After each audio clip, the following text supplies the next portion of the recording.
الحمدللہ رب العالمین والصلاة والسلام علی سید الرسل وخاتم النبیین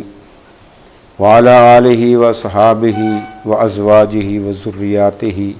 واہل بیتہ اجمعین الی یوم الدین، اما بعد فاعوذ باللہ السمیع العلیم من الشیطان الرجیم، بسم اللہ الرحمن الرحیم۔ فلا تخافوہم وخافونی ان کنتم مومنین۔ ایمان والے کو ہمہ وقت اللہ سے ڈرنا چاہیے، اور اللہ کی خشیت، اللہ کا ڈر، یہ ایسی چیز ہے جو انسان کو ہر قسم کی برائی سے، بے حیائی سے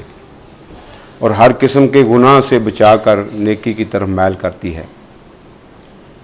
نبی محترم جناب محمد الرسول اللہ صلی اللہ علیہ وسلم کے دور سے پہلے جاہلیت کے اندر ایک رسم تھی۔ وہ یہ کہتے تھے کہ سورج کو یا چاند کو گرہن اس وجہ سے لگتا ہے کہ جب کسی بڑے آدمی کی پیدائش ہوتی ہے یا بڑے آدمی کی وفات ہوتی ہے۔ نبی محترم جناب محمد الرسول اللہ صلی اللہ علیہ وسلم کا لخت جگر حضرت ابراہیم بچپن کی حالت میں وہ فوت ہو گئے۔ اسی دن اتفاق کے ساتھ سورج کو گرہن لگ گیا۔ لوگوں نے کہا کہ سورج کو گرہن اس لیے لگا ہے خسفت الشمس لموت ابراہیم کی وفات کی وجہ سے۔ تو نبی محترم جناب محمد الرسول صلی اللہ علیہ وسلم کو جب یہ اطلاع ملی، خبر ہوئی، تو امام کائنات جناب محمد الرسول مسجد کے اندر تشریف لائے۔ آپ نے عالی شان خطبہ پڑھا۔ خطبہ پڑھنے کے بعد آپ نے وہ جاہلیت کے جو طریقے تھے ان کی بھی تردید کی، اور جو موجودہ لوگ کہہ رہے تھے اس کی بھی نبی کریم صلی اللہ علیہ وسلم نے تردید فرمائی بڑے احسن انداز میں۔ خطبہ پڑھنے کے بعد آپ نے ما ان الشمس والقمر آیاتان من آیات اللہ لا ينخسفان لموت احد ولا لحیاتہ، انما سوائے اس کے نہیں، ان دونوں کے ساتھ اللہ رب العالمین یخوف بہما عبادہ، اپنے بندے کو ڈراتا ہے۔ کیوں؟ سورج اور چاند جو ہے یہ اللہ کی نشانیوں میں سے دو نشانیاں ہیں۔ ان کو گرہن کسی کی موت یا کسی کی زندگی کی وجہ سے نہیں لگتا، بلکہ اللہ رب العالمین ان کو بے نور اس لیے کرتا ہے تاکہ اپنے بندوں کو ڈرائے کہ جس نے آج اس سورج کو چمکتے ہوئے کو اور چاند کو جو چمک رہا ہے بے نور کر دیا ہے اور عارضی طور پر بے نور کیا ہے، وہ حقیقی طور پر بھی ان کو بے نور کرنے پر قادر ہے۔ تو یہ چیز جو ہے یہ اللہ رب العالمین نے اس لیے سورج چاند کے اندر پیدا فرمائی تاکہ اللہ کے بندے اللہ سے ڈر جائیں، اور اگر وہ ڈرنے والے بن جائیں تو پھر اللہ رب العالمین دوبارہ ان کے اوپر اپنی رحمت، اپنا فضل، اپنا کرم نازل کر کے ان کو امن و سکون جو ہے وہ عطا کر دیتا ہے۔ اور ان کو دیکھ کر نبی محترم جناب محمد الرسول اللہ صلی اللہ علیہ وسلم نے اعلان کروایا گلی بازار کے اندر۔ آپ جب اچانک لوگوں کو اکٹھا کرنے کا ارادہ رکھتے تھے تو کہا کرتے تھے الصلاۃ جامعۃ، نماز جو ہے وہ لوگوں کو مسجد کے اندر اکٹھا کر رہی ہے۔ سارے صحابہ اکٹھے ہو گئے۔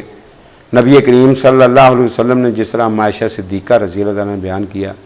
کہ بڑی ہی لمبی نماز جو ہے وہ پڑھائی، اور اس نماز کا طریقہ جو ہے وہ دوسری نمازوں سے تھوڑا سا ذرا مختلف ہے۔ نبی کریم صلی اللہ علیہ وسلم نے اس کے اندر لمبا قیام کیا، لمبی قرات کی، اور لمبی قرات کرنے کے بعد نبی اس نے پھر رکوع کیا اور بہت لمبا رکوع کیا، تقریباً وہ قیام کے ہی برابر تھا۔ اور پھر نبی اس نے رکوع سے سر اٹھایا، آپ نے بجائے اس کے کہ دعائیں پڑھیں، آپ نے پھر قرآن کی تلاوت شروع کر دی۔ پھر آپ نے رکوع کیا، پھر آپ کھڑے ہوئے، پھر آپ نے قرآن جو ہے وہ پڑھنا شروع کر دیا، حتیٰ کہ نبی کریم صلی اللہ علیہ وسلم نے ایک رکعت کے اندر دو دو رکوع، تین تین رکوع، چار چار رکوع، حتیٰ کہ پانچ پانچ رکوعوں کا بھی ذکر جو ہے وہ نسائی کے اندر آتا ہے۔ تو اس طریقے سے نبی کریم صلی اللہ علیہ وسلم نے ایک رکعت مکمل کی، پھر دوسری رکعت بھی اسی طرح مکمل کی، بہت لمبی نماز پڑھائی، حتیٰ کہ ان جلت الشمس، سورج جو ہے وہ روشن ہو گیا۔ اور پھر نبی کریم صلی اللہ علیہ وسلم نے اس کے بعد خطبہ دیا، اور اس خطبے کے اندر وہی چیز بیان کی جو میں نے پہلے آپ کو بتلا دی ہے کہ بے شک سورج اور چاند جو ہے یہ اللہ کی نشانیوں میں سے نشانیاں ہیں۔ اللہ رب العالمین مثلا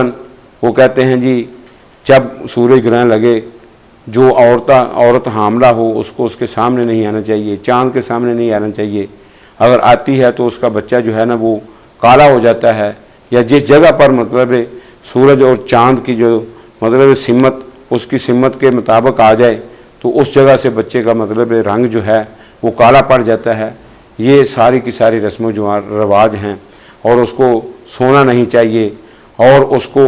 ہر وقت مطلب چلتے پھرتے جو ہے نا جب تک گرہن ختم نہ ہو چلتے پھرتے رہنا چاہیے۔ یہ اپنی طرف سے خود ساختہ بنائی ہوئی باتیں ہیں، اللہ کے نبی صلی اللہ علیہ وسلم سے اور قرآن سے ایسی باتیں جو ہیں وہ کہیں بھی منقول نہیں، اور نہ ہی ان کا وجود ہے۔ اور دیگر جو لوگ باتیں جو ہیں نا وہ کرتے ہیں ان کا بھی اس اسلام کے ساتھ، دین کے ساتھ اور نبی کریم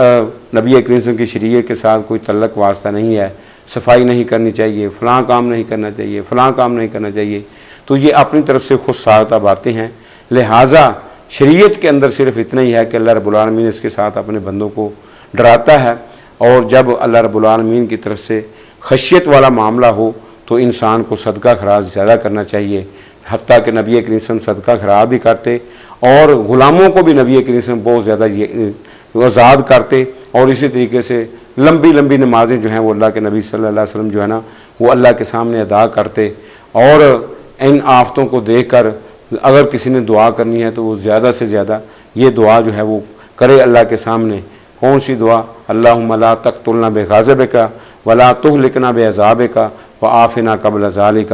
میری اللہ سے التجا ہے اور دعا ہے کہ اللہ رب العالمین ہماری یہ کاوش اور محنت کو قبول فرمائے، اور ہمیں اپنی خشیت جو ہے وہ عطا فرمائے، اور ہر مسئلہ جو ہے وہ کتاب و سنت کے مطابق ہمیں بیان کرنے کے بعد اس کے مطابق عمل پیرا ہونے کی توفیق عطا فرمائے۔ اقول قولی ھذا سبحانک اللہم و بحمدک اشہد ان لا الہ الا انت استغفرک و اتوب الیک۔